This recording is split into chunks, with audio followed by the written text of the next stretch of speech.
عن ابی ایوب قال كنا عند النبي صلی اللہ علیہ وسلم فقرب الیہ طعام فلم ارى طعاما كان اعظم برکة منه اول ما اکلنا ولا اقل برکة في آخره قلنا یا رسول اللہ کیف هذا قال انا ذکرنا اسم اللہ حين اکلنا ثم قعد من اکل ولم يسم اللہ فاکل معه الشیطان رواہ فی شرح السنہ۔ حضرت ابو ایوب انصاری رضی اللہ تعالیٰ عنہ کہتے ہیں کہ ایک دن ہم لوگ نبی کریم صلی اللہ علیہ وسلم کے پاس تھے کہ کھانا سامنے لایا گیا۔ کھانے کے دوران میں نے محسوس کیا کہ میں نے اس کھانے میں اس وقت جو بڑی برکت دی کی جب کہ ہم نے کھانا شروع کیا تھا، ایسی برکت میں نے کسی اور کھانے میں نہیں دی کی، اور اس کھانے کے آخر میں میں نے جو کم تر برکت دی کی ایسی کم برکت بھی اور کسی کھانے میں نہیں دی کی۔ چنانچہ ہم نے عرض کیا یا رسول اللہ اس کا کیا سبب تھا کہ اس کھانے کی شروع میں تو اتنی زیادہ برکت دی کی گئی اور آخر میں اسی طرح بھی برکتی نظر آئی؟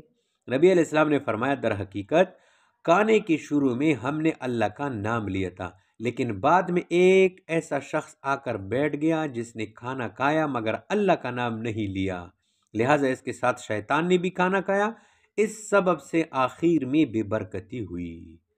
تو کھانے سے پہلے بھی بسم اللہ پڑھنا چاہیے، اور آگے اور حدیث بھی آ جائے گی کہ کھانے کے آخر میں بھی اللہ کا حمد و ثنا بیان کرنا چاہیے۔ وعن ابی امامۃ رضی اللہ تعالی عنہ ان النبی صلی اللہ علیہ وسلم كان اذا رفع مائدته قال الحمد للہ حمدا کثیرا طیبا مبارکا فیہ غیر مکفی ولا مودع ولا مستغنا عنہ ربنا رواہ البخاری۔ حضرت ابو امامہ رضی اللہ تعالیٰ عنہ سے روایت ہے کہ نبی کریم صلی اللہ علیہ وسلم کے سامنے جب دسترخوان اٹھایا جاتا تو اللہ تعالیٰ کی حمد و ثنا آپ اس طرح فرماتے کہ سب تعریف اللہ کے لیے ہے، ایسی تعریف جو بہت ہے اور پاکیزہ یعنی ظاہر داری اور دکھاوے سے خالی ہے، جس میں برکت عطا کی گئی ہے، یعنی وہ ایسی بابرکت حمد ہے کہ ہمیشہ جاری اور قائم رہے اور کبھی منقطع نہ ہو، وہ نہ کفایت کی گئی ہے اور نہ اس سے بے پرواہی ہوا، اے ہمارے رب۔ تو غیر مکفی اس لفظ سے لے کر آخر تک سارے جملوں اور پورے کلام، تو یہ آخر تک جو سارے جملے ہیں نا دعا کے، پورے کلام کو صفت بھی بنایا جا سکتا ہے اور طعام کو بھی صفت اور طعام کی صفت بھی بن سکتی ہے۔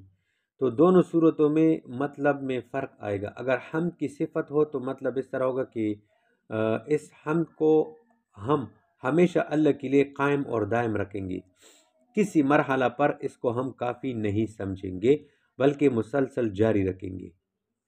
اور یہ جو دوسرا لفظ ہے ولا مودع یعنی اس تعریف کو ہم ترک کر کے نہیں چھوڑیں گے بلکہ مسلسل جاری رکھیں گے، اور ولا مستغنا عنہ اور نہ ہم اس حمد سے مستغنی ہو سکتے ہیں بلکہ اس کی طرف ہم ہر وقت محتاج ہیں۔ تو خلاصہ یہ ہے کہ اس حمد کو کسی حد پر نہ کافی سمجھا جائے، نہ اس کو ترک کیا جائے اور نہ اس سے بے نیازی برتی جائے۔ اگر ان جملوں کو طعام اور کھانے کی صفت بنائی جائے تو پھر ان جملوں کا مطلب اس طرح ہوگا کہ کھانا اللہ تعالیٰ کی نعمت ہے، کسی وقت اس کو کافی نہ سمجھا جائے بلکہ ہر وقت اس کی طرف احتیاج رکھنا چاہیے۔ اور یہ جو ولا مودع یعنی نہ اس کی تلاش اور طلب کو ترک کیا جا سکتا ہے اور نہ اس سے استغنائی برتی جا سکتی ہے، انسان ہر وقت اس کی طرف محتاج رہتا ہے۔ تو کھانے کے بعد اللہ تعالیٰ کی حمد و ثنا یہ بیان کرنی چاہیے۔ وعن عائشہ رضی اللہ تعالی عنہ ان رسول اللہ صلی اللہ علیہ وسلم قال ان فی عجوۃ العالیۃ شفاء وانها تریاق اول البکرۃ رواہ مسلم۔ حضرت عائشہ صدیقہ رضی اللہ تعالیٰ عنہ سے روایت ہے کہ رسول کریم صلی اللہ علیہ وسلم نے فرمایا عالیہ کی عجوہ کھجوروں میں شفا ہے اور وہ زہر وغیرہ کے لیے تریاق کی خاصیت رکھتی ہے۔ جب اس کو دن کی ابتدائی حصے میں یعنی نہار منہ کھایا جائے، العالیہ مدینہ منورہ کی اطراف کے علاقوں کو عوالی کہتے ہیں۔ بعض عوالی 3 کلومیٹر تک دور واقع ہیں۔ تو اس حدیث میں مدینہ منورہ ہی کی عوالی میں سے کسی ایک کا ذکر ہے۔ اچھا، اول البکرت یعنی صبح نہار منہ کھانے سے یہ فائدہ ہوگا۔ تریاق ایک دوا کا نام ہے جو زہر کے لیے مفید ہوتی ہے۔ تو اللہ تعالیٰ نے یہ عجوہ کھجور کے اندر یہ فضیلت، یہ تاثیر جو ہے رکھی ہے۔ وعن عائشہ رضی اللہ تعالی عنہا ان النبی صلی اللہ علیہ وسلم قال لا يجوع اہل بیت عندهم التمر وفی روایت قال یا عائشہ بیت لا تمر فیہ جیاع اہلہ قالها مرتين او ثلاثا رواہ مسلم۔ حضرت عائشہ صدیقہ رضی اللہ تعالیٰ عنہ سے روایت ہے کہ نبی کریم صلی اللہ علیہ وسلم نے فرمایا اس گھر کے لوگ بھوکے نہیں رہتے جس گھر میں کھجور ہو۔ اور ایک روایت میں یوں ہے کہ آپ علیہ السلام نے فرمایا عائشہ جس گھر میں کھجور نہ ہو اس گھر کے رہنے والے بھوکے ہیں۔ آپ نے یہ الفاظ 3 مرتبہ فرمائے، یعنی گھر میں اگر کھجور ہے تو گھر کے لوگ فقر و فاقہ میں نہیں ہے ورنہ بھوکے ہیں، اور اگر کھجور نہیں تو بھوکے ہیں۔ یہ حدیث ان لوگوں سے متعلق ہے جو مدینہ منورہ میں آباد تھے، ان کا گزارا صرف کھجور سے ہوتا تھا۔ اس حدیث میں کھجور کی فضیلت کا بیان ہے کہ گھر میں کھجور کا ہونا باعث برکت ہے۔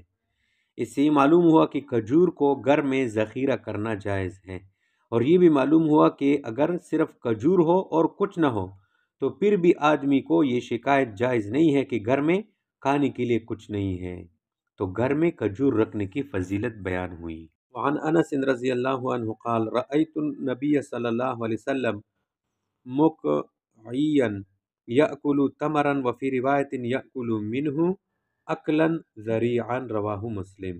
حضرت انس رضی اللہ تعالیٰ عنہ کہتے ہیں کہ میں نے رسول کریم صلی اللہ علیہ وسلم کو اقعاء کی حیت میں بیٹھ کر کھجورے کھاتے دیکھا ہے، اور ایک روایت میں یہ ہے کہ آپ علیہ السلام کھجوروں کو جلدی جلدی کھا رہے تھے۔ یہ اقعاء جو ہے، اقعاء یہ بیٹھنے کی ایک حیت ہے جس میں آدمی زانوں کو پاؤں یعنی گھٹنوں کو کھڑا رکھتا ہے۔ یہ ایک متواضع صورت ہے۔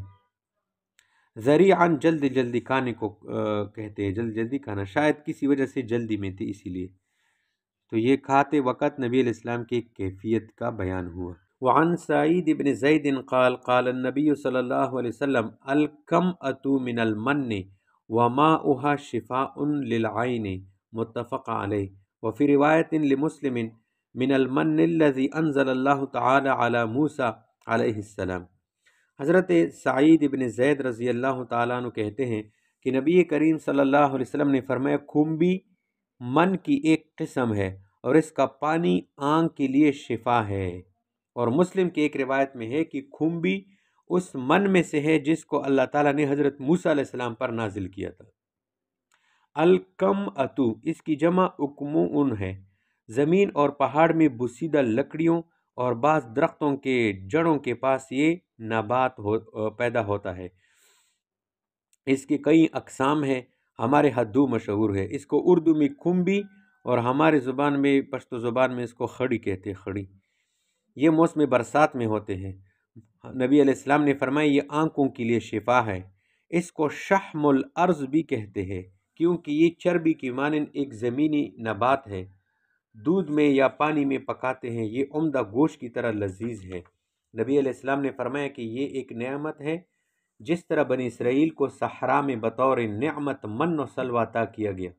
نبی علیہ السلام نے اس کا ایک فائدہ یہ بتایا کہ اس کے پانی کو اگر نچوڑ لیا جائے اور رات کو ایک ایک قطرہ آنکھ میں ڈالا جائے تو نظر ٹھیک ہو جاتی ہے۔ ان اللہ وملائکتہ یصلون علی النبی یا ایہا الذین آمنوا صلوا علیہ وسلموا تسلیما۔